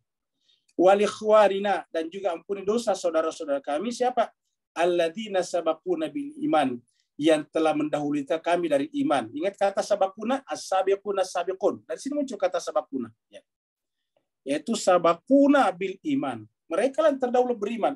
Jadi siapa yang maksudnya terdahulu beriman di Mekah, terdahulu beriman di Yastrib atau Madinah. Mereka disebut dengan as-sabiquna sabiqun. Mereka rata-rata adalah pendukung utama daripada Nabi kita. Dan kebanyakan mereka dari kalangan orang-orang fakir tadinya. Hal yang sama terjadi tadi di Madinah. Ya alladzina sabaquna bil iman. Mereka lah yang sabaquna mendahului kami, karena mereka sabaquna disebutlah dengan as-sabiquna sabiqun. Jadi alladzina sabaquna bil iman, mereka mendahului kami dalam iman. Kita minta ya Allah, ampunilah dosa kami dan dosa mereka juga. Wala taj'al, dan jangan engkau menjadikan fi qulubina, di dalam hati kami, fi qulubina ghillan, kedengkian. Jadi jemaah sekalian, ini menunjukkan kepada kita bahwa jangankan membunuh mereka, Jangankan menganiaya mereka, jangankan menzalimi mereka, dengki saja kepada mereka sangat terlarang. Karena berdasarkan doa ini. Jadi terhadap mereka-mereka yang awal dalam Islam ini, jangankan kita membunuh mereka, menumpahkan darah mereka, mengadu domba mereka, bahkan bersikap dengki saja kepada mereka dilarang. Sampai masuk dalam doa kita. Allah mengajari kita berdoa supaya jangan terjadi itu. Rabbana, wahai Tuhan kami, jangan sampai kami ada penyakit dalam hati kami, yaitu kedengkian terhadap mereka. Rabbana ghfir lana wa li ikhwanina alladziina sabaquna bil iman wa la taj'al. Jadi Rabbana la taj'al fi qulubina ghillan lil ladzina amanu, kepada orang beriman tersebut. Rabbana innaka ra'ufur rahim. Wahai Tuhan kami, kamulah Tuhan yang Maha Pengampun lagi Maha Penyayang. Inilah potret Abdullah bin Ubay versi filmnya, ini adalah versi cerita. Abdullah bin Ubay bin Salul tadi yang kita bicarakan, mereka disebut sebagai gembong munafik. Munafik itu seperti yang kita lihat di sini. Ya, wajahnya mulus, tetapi ternyata di baliknya adalah serigala. Maka dalam pepatah Melayu dikatakan serigala berbulu ayam. Niatnya memakan ayam, tapi ayam lari duluan kalau wajah aslinya muncul. Jadi ayamnya lari duluan kalau wajah aslinya muncul. Nah, supaya ayamnya tidak lari, bahkan bersahabat dengannya, maka si serigala menggunakan wajah ayam. Akan disebut dengan serigala berbulu ayam. Setelah ayamnya mendekat kepada mereka, pertama dia berusaha menjadi pemimpin di kalangan ayam itu. Setelah itu diambil, masuk sedikit-sedikit ke dalam hutan. Setelah di sana, baru diterkam satu persatu. Maka begitu yang terjadi pada Abdullah bin Ubay bin Salul pada saat itu. Namanya gembong munafik. Alam tara ilal ladzina nafaqu yaquluna. Apakah engkau tidak memperhatikan kepada orang yang nafaku? Nafaku itu orang melakukan perbuatan munafik. Nafaku ini adalah fi'il, kata kerja, sifatnya namanya nifak. Jadi kata benar itu nifak. Ini ada di dalam surat At-Taubah. Nah, jadi surat At-Taubah itu ada kata nifak 97. Alam tara ilal ladzina nafaqu. Apakah engkau tidak memperhatikan orang yang nafaku? Yaquluna, bagaimana mewujudkan kemunafikan? Coba kita lihat. Pertama tentu mengaku Islam, tapi yaquluna li ikhwani, berkata kepada saudaranya, yaitu orang muslim, saudara sesama mereka, yaitu terutama kepada orang Yahudi dari Bani Nadir. Kata-kata ikhwani ini saudaranya sama-sama orang Madinah. Jadi disebut dengan saudara juga. Karena Abdullah bin Salul ini kan secara zahir dia masuk Islam. Kenapa menggunakan kata ikhwani kepada Bani Nadir? Bani Nadir Yahudi. Ya karena tadi saat bersaudara dalam satu negara. Ya. Jadi kalau kita tidak seagama seseorang, paling tidak kita senegara. Dan itu persaudaraan juga. Bahkan kata Sayyidina Ali bin Abi Thalib karramallahu wajhah, kalau dia bukan saudara agama kita, dia adalah saudara kita dalam kemanusiaan. Jadi mereka berkata kepada saudaranya, alladzina kafaru min ahlil kitab, yaitu yang melanggar dari kalangan ahli kitab. Ya, tadi adalah Bani Nadir. Seperti sebelumnya kita bahas, alladzina kafaru min ahlil kitab, yaitu melanggar, kita sudah bahas alladzina kafaru dari kalangan Yahudi. Lain ukhrijtum, dia mengatakan kalau kalian diusir, maksudnya kalau kalian keluar dari keluar dari benteng kalian, perumahan kalian, dari Nadir, Gunung Nadir, karena perintah dari Nabi, ya, lanakhrujanna ma'akum, kami akan keluar bersama kalian. Jadi artinya kami juga akan bersama kalian. Wala nuti'u fikum ahada abadan, kami tidak akan pernah taat berkaitan dengan pengusiran kalian kepada siapapun. Maksudnya kepada Nabi di sini. Jadi kata ahada ini siapapun, termasuk kepada Nabi maksudnya. Kami tidak mungkin ikut mengusir kalian dalam hal pengusiran kalian dari perumahan kalian. Abad selama-lamanya, kata mereka. Wa in qutiltum, kalau kalian dibunuh, maksudnya diperangi, lanansurannakum, kami akan membela kalian. Jadi begitu. Jadi mengatakan kalau kalian terusir, kami juga akan pergi. Kalau kalian pergi, kami tidak akan patuh kepada siapapun kecuali selalu bersama dengan kalian, fikum, bersama kalian. Kalau kalian diperangi, dibunuh, kami juga akan menolong kalian. Tetapi apa yang terjadi? Wallahu yashhadu. Tapi Allah bersaksi, menyaksikan. Innahum sesungguhnya mereka itu adalah lakadzibun. Jadi sebelum terbukti bahwa Abdullah bin Salul dan kelompok-kelompok yang dijanjikan tidak datang membantu Bani Nadir, Allah sudah tahu berdasarkan ayat ini. Dan ini nanti mirip dengan yang dikatakan di dalam surat Al-Munafiqun di surat yang ke-63, beberapa surat ke depan. Ini adalah munafik. Jadi tadi Abdullah bin Ubay, pembesar munafik Madinah, menghasut Bani Nadir supaya tidak menghiraukan apa yang disampaikan Rasulullah Shallallahu Alaihi Wasallam. Dia menjanjikan, maksudnya Abdullah bin Salul menjanjikan kepada Bani Nadir, dia dan bersama Bani Quraizah, bersama Bani Ghatafan, berjanji akan menolong mereka. Tapi faktanya tidak terjadi. Lain ukhriju la yakhrujuna ma'hum. Ternyata setelah mereka diusir, maksudnya setelah mereka diusir oleh Nabi meninggalkan Bani Nadir, la yakhrujuna ma'hum, meninggalkan Gunung Nadir, la yakhrujuna ma'hum, ternyata mereka tidak pergi bersama dengan Bani Nadir. Coba. Jadi seperti itulah provokator-provokator, pengadu domba. Mereka mengaku bersama, tapi begitu terjadi dia tidak akan mungkin ikut. Walain qutilu, dan ketika mereka diperangi, la yansurunahu, ketika Nabi datang mengepung mereka maksudnya, la yansurunahu, mereka tidak menolongnya. La yansurunahu, mereka tidak menolongnya. Walain nasaruhum, seandainya pun mereka menolongnya, seandainya pun mereka datang menolongnya, jadi seandainya pun mereka datang menolongnya, la yuwalluna al-adbar, niscaya mereka akan lari ke belakang kalau sudah terjadi peperangan. Jadi seandainya pun mereka menolongnya, la yuwalluna al-adbar, pasti mereka akan lari ke belakang kalau terjadi peperangan. Summa la yunsarun, sehingga mereka tidak tertolong. Maksudnya mereka itu Bani Nadir tidak tertolong oleh mereka yang menjanjikan akan berikan pertolongan kepadanya. Nah, jadi Bapak sekalian, model-model perpecahan seperti ini sudah ada sejak zaman dahulu kala, bahkan sejak zamannya nabi-nabi sebelumnya sudah ada seperti itu. Dan Al-Quran kita kaya dengan cerita-cerita seperti ini. Maka kalau umat Islam sekarang masih mau tertipu, sungguh terlalu. Kenapa? Karena semuanya diceritakan dengan lengkap dan rinci dalam Al-Quran, baik secara teoretis dalam bentuk statement, ataupun dalam bentuk kisah-kisah. Ada statementnya, ada kisah-kisahnya. Umat Islam harusnya tidak perlu tertipu lagi untuk berkali-kali dan seterusnya. Kenapa? Karena sudah banyak contoh-contoh. Dan jelas kayak berbahagia. Dalam dunia seperti kita sekarang, terang benerang orang-orang yang seakan-akan datang membantu orang Islam, tapi sebetulnya adalah untuk menjerumuskannya di dalam kebinasaan. Mudah-mudahan ada manfaatnya Bapak-Ibu sekalian.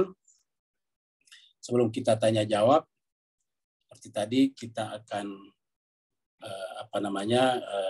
mengadakan cabutan bertuah untuk sebagai doa kepada Ibu Sunarto, dan karenanya kepada Ibu Bandar, Ibu Meli Sri Jumati, kita persilakan dengan segala hormat. Silakan Ibu Bandar.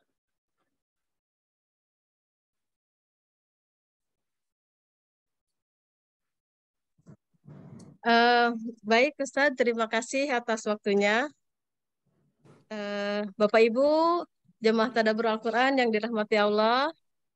Alhamdulillah pada malam hari ini salah seorang jamaah Tadabbur kita yaitu Ibu Sunarto ingin berbagi kebahagiaan bersama kita. Hari ini beliau sedang berulang tahun dan secara khusus ingin didoakan untuk cucu yang sedang menempuh pendidikan S2-nya di Perth. Mudah-mudahan ke depan ada jamaah kita yang bergabung dari benua Australia ya Ustaz ya. Amin. Baiklah, Amin, amin. Insya Allah pada malam hari ini kita akan membagikan ke 9 orang nama untuk menerima pulsa sejumlah Rp50.000. Dan seperti biasa, nama yang keluar bisa menghubungi Ibu Ayu Munawaroh. Insya Allah akan segera kita mulai. foto saya tidak muncul. Kenapa ini? Gunung ya. Hujan besar di gunung. Oke. Ya udah dapet.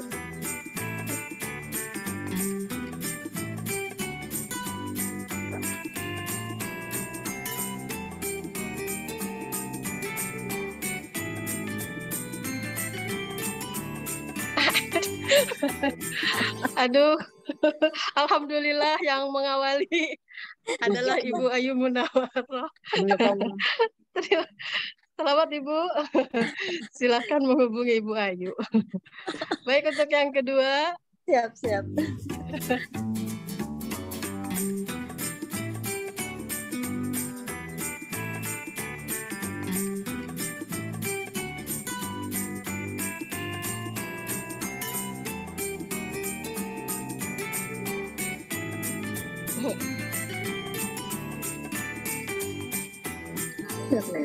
Alhamdulillah, Ibu Kayaknya Nurlela. lab deh. Ya, kita pilih yang ketiga.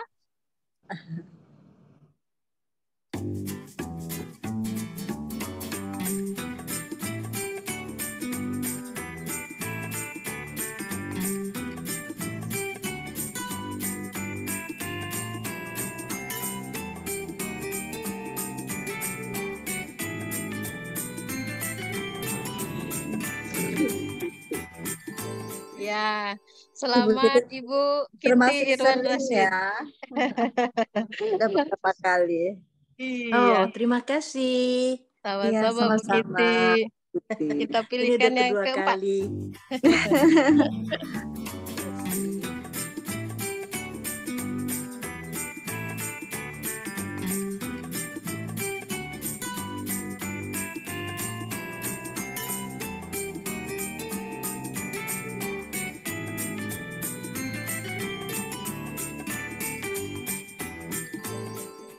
Selamat Ibu Vivi. Ini basnya apa ya? Ibu Vivi bas apa ya? Ini kayaknya jamaah baru ya. Oh iya, betul. Kita pilihkan yang kelima.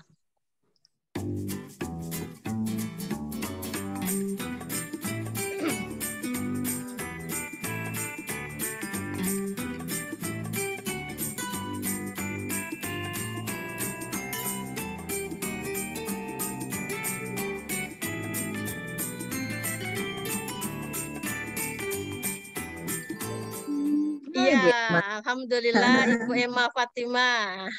Alhamdulillah dapat Selamat, Emma. Kita pilihkan yang Terima keenam. kasih.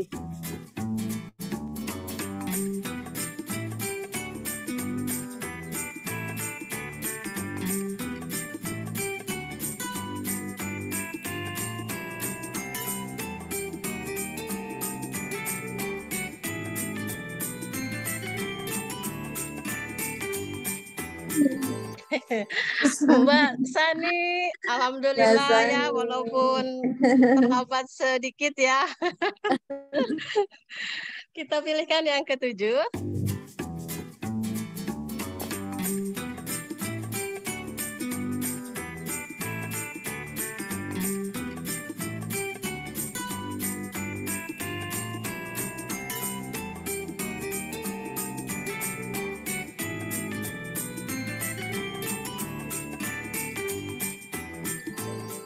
Nah, ini Ibu Karniati Saniman. Mungkin istri dari Pak Saniman ya. Iya. Selamat. Ya, selamat Pak. Yang ke-8. Ya, ke-8.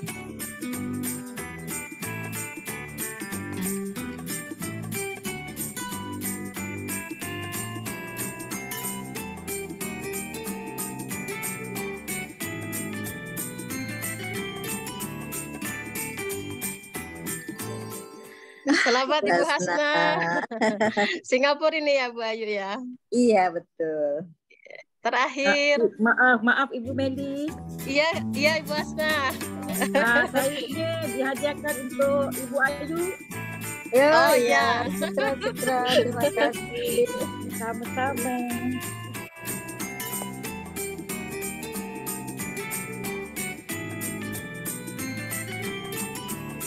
Esti. Ya, yang terakhir adalah Ibu Esti. Dan Selamat Bu tadi, Esti. ya, terima kasih Ibu Hasna atas ininya.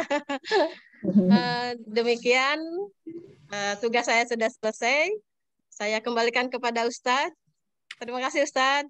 Baik, terima kasih banyak ya.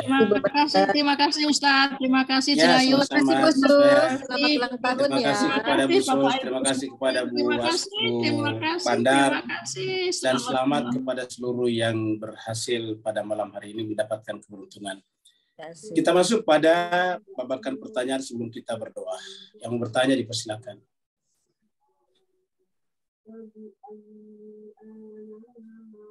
Ada pertanyaan?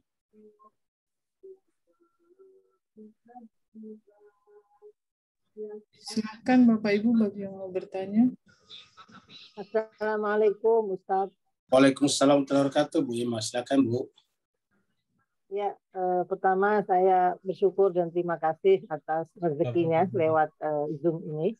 Kedua, saya ingin bertanya Ustadz, mohon pencerahannya tentang harta rampasan itu, Pak. Itu kalau di zaman sekarang itu apa ya Ustadz? Kan katanya ayat itu nggak ada yang dihapus ya Ustadz. Mohon pencerahannya Ustadz. Terima kasih. Assalamualaikum. Baik, terima kasih banyak Bu Ima. Bapak Ibu sekalian, bukan hanya kepada Bu Ima tapi kepada kita semuanya. Kita sampaikan bahwa kita ganti terjemahan kita di sini. Jadi untuk kita di Tadabbur, kita tidak menggunakan terjemahan harta rampasan perang karena ini kasar ya.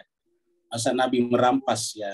Jadi dalam terjemahan Kementerian Agama, kalau harta ganima atau kafai biasanya atau al-anfal itu ada al-anfal, ada anfal, ada fai, ada ganima, itu biasa diartikan dengan rampasan perang. Ya, jadi ini bukan merampas. Jadi kata-kata rampas ini negatif kalau di bahasa Melayu. Jadi kita menggunakan kata sitaan perang. Jadi kita mengganti di sini di majelis tadabbur kita dengan sitaan perang. Ya karena memang boleh disita kalau orang membuat kekacauan, ya boleh disita hartanya supaya tidak digunakan untuk membuat kekacauan. Maka yang disita tadi pada saat Bani Nadir meninggalkan tempatnya yang tidak dibawa. Jadi semua barang-barang mereka yang tidak dibawa, kecuali perkebunan mereka dikatakan juga tetap mereka boleh kembali setiap tahun untuk memetik hasil mereka. Jadi yang ditinggalkan di sana dibagi-bagi oleh Nabi sesuai dengan ayat yang tadi itu adalah sitaan perang, itu pai. Nah, pertanyaan Bu Emma tadi adalah dalam konteks sekarang seperti apa? Ya dalam konteks sekarang jemaah sekalian berbahagia kalau sebuah negara misalnya katakanlah begitu atau wilayah mencoba melakukan perangnya terhadap Nabi misalnya kepada suatu negara, ya katakanlah negara kita menggunakan istilah itu tadi dan ada yang memeranginya, maka kemudian yang memerangi itu kemudian dikalahkan, maka tentu kemudian sumber-sumber yang ditinggalkan oleh mereka yang melakukan kekacauan akan disita, diambil oleh pihak negara yang mengalahkannya untuk kemudian dibagi kepada mereka yang berhak ya tadi, terutama memiliki tadi kriteria seperti yang dibicarakan di dalam ayat tadi. Ya, tidak dibagi kepada tentaranya karena tentara ada khusus pembagiannya, tapi kepada mereka atau walaupun tentara juga, tapi kalau masuk kategori tadi dia berhak mendapatkannya. Jadi kalau sekarang seperti itu. Jadi dan sekarang ada hal-hal seperti itu yang tetap terjadi. Walaupun sekarang tidak seperti dulu lagi secara tradisional caranya, karena sekarang kan dunianya sudah modern, manajemennya sudah lebih canggih sekarang. Contohnya misalnya sistem tentara sekarang beda dengan dulu.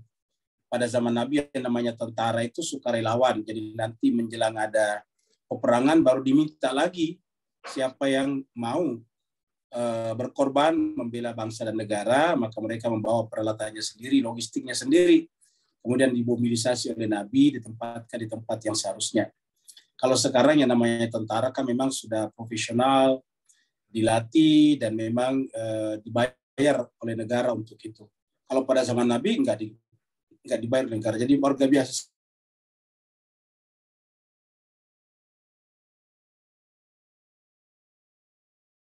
Ada perang baru kemudian tetap berlaku seperti tadi. Ada lagi berikutnya. Assalamualaikum Ustaz. Waalaikumsalam warahmatullahi wabarakatuh. Silakan Pak Aswan. Ustaz, itu kalau yang dibayar oleh Nasrani waktu muhabalah itu apa sifatnya Ustaz, ya? Dan kalau misalnya seseorang seperti ya saya dan seseorang bermubalah gitu, yang mengatakan ya dengan bayar sekian ya, kalau misalnya ada yang benar gitu, yang salah membayar gitu. Bagaimana itu Pak Ustaz sifatnya? Bapak membayar apa Pak Aswan? Tidak, misalnya di mubalah antara Rasulullah dengan kaum Nasrani Najran. Itu Ya. apa sifatnya itu Ustaz? Dan kalau sekarang diadakan sekarang itu juga, itu bagaimana itu Pak Ustaz? Terima kasih. Oh ya, baik.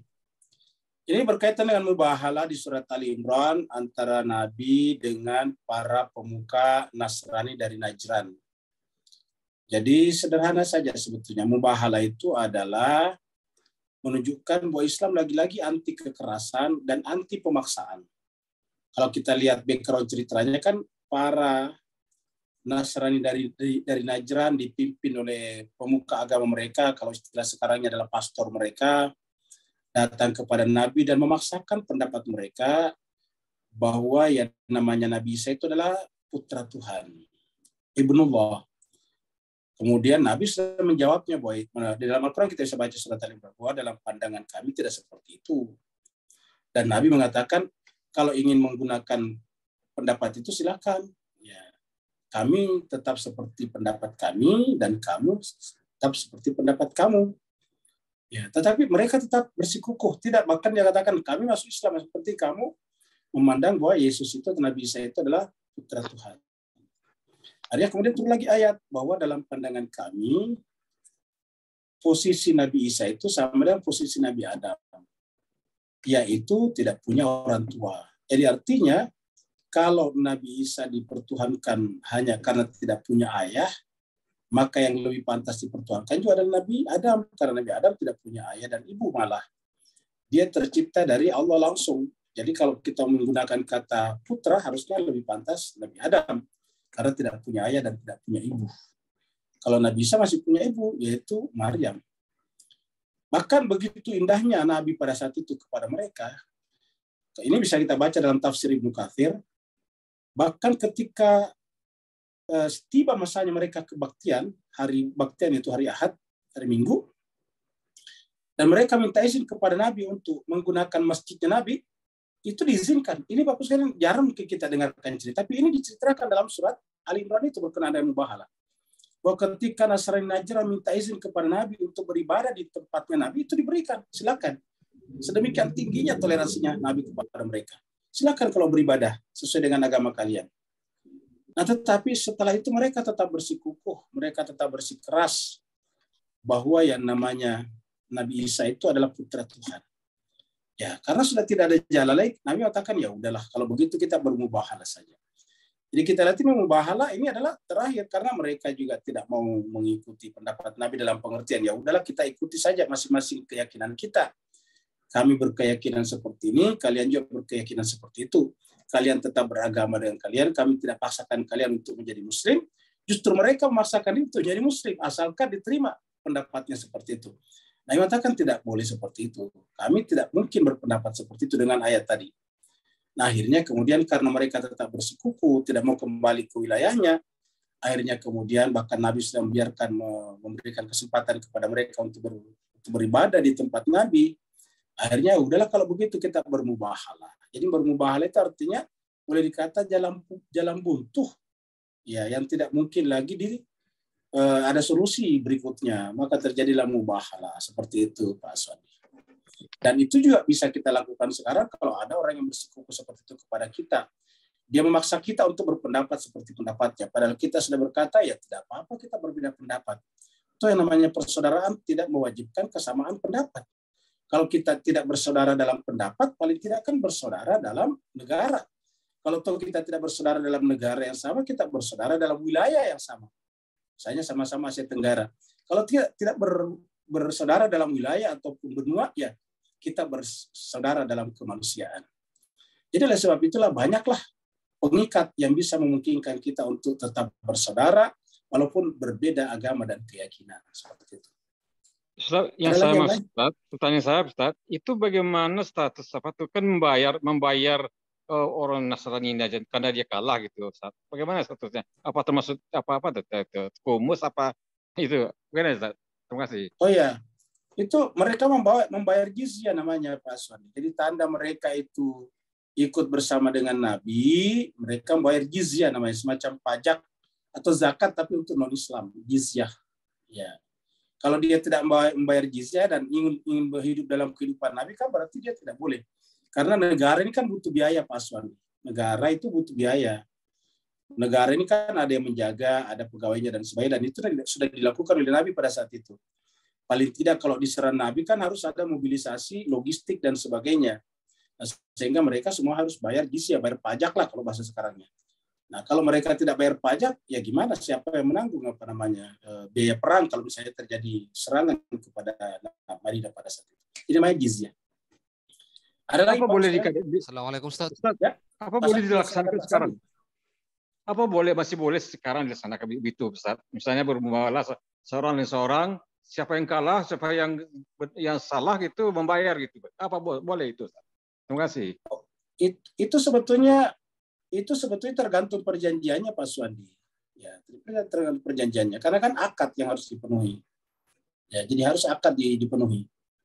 Karena artinya gini, bahwa terserah kepada Nasrani mau beragama seperti agamanya atau ikut beragama Islam, silakan. Tapi kalau mereka mau hidup di dalam wilayah Islam Nabi pada saat itu, dia harus membiayai negara. Itu masalahnya. Tapi mereka ingin ikut dalam wilayah Nabi, ingin ikut damai bersama dengan Nabi dalam kehidupan, tapi mereka juga ingin memaksakan kehendaknya, itu tidak boleh. Jadi itu tergantung akadnya, Pak Suwandi. Jadi akadlah yang menentukan. Makanya kan segala sesuatu sebelum terjadi kan bikin perjanjian, akad namanya. Makanya di surat Al-Maidah itu kan ayat pertamanya adalah penuhilah akad-akad kalian. Seperti itu. Ya, kalau akadnya tidak mengatakan ya tidak harus, bahkan tidak boleh. Ya, terima kasih. Ya, sama-sama. Ya, silakan. Oh, ya.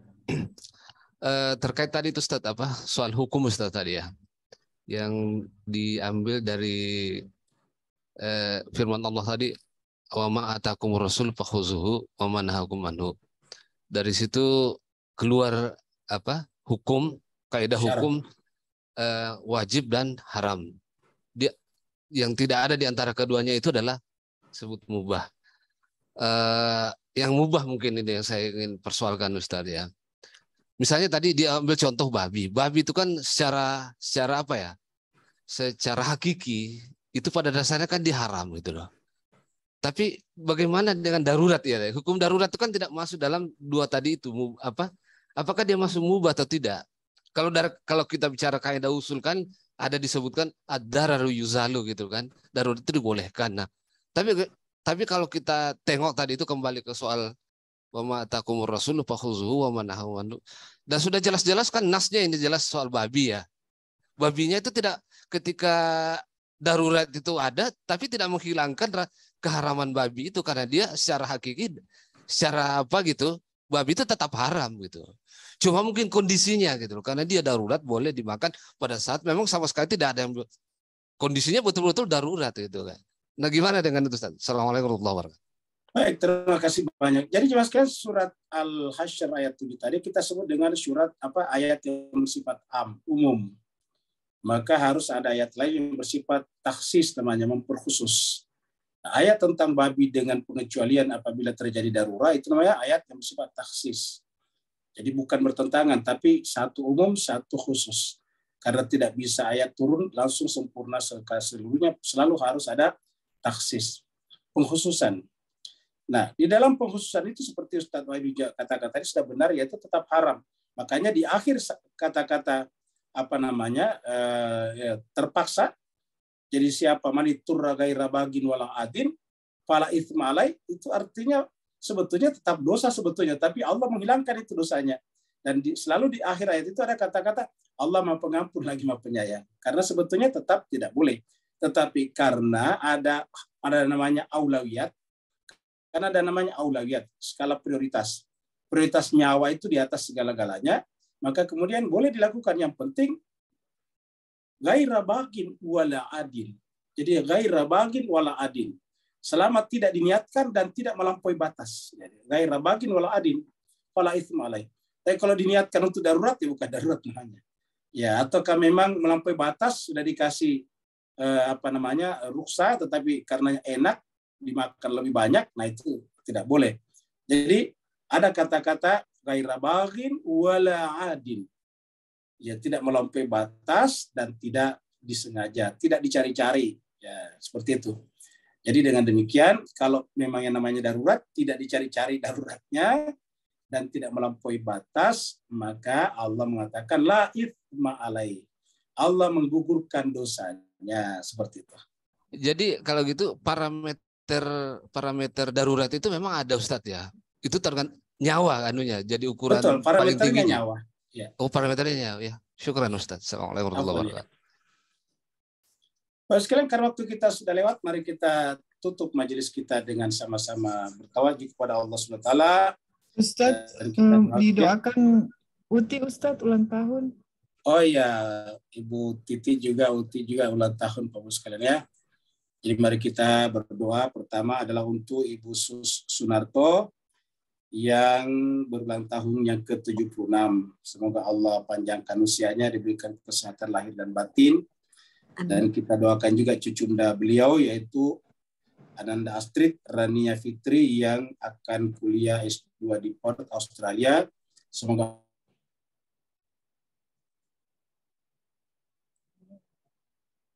pribadi, keluarga, bangsa, dan agamanya.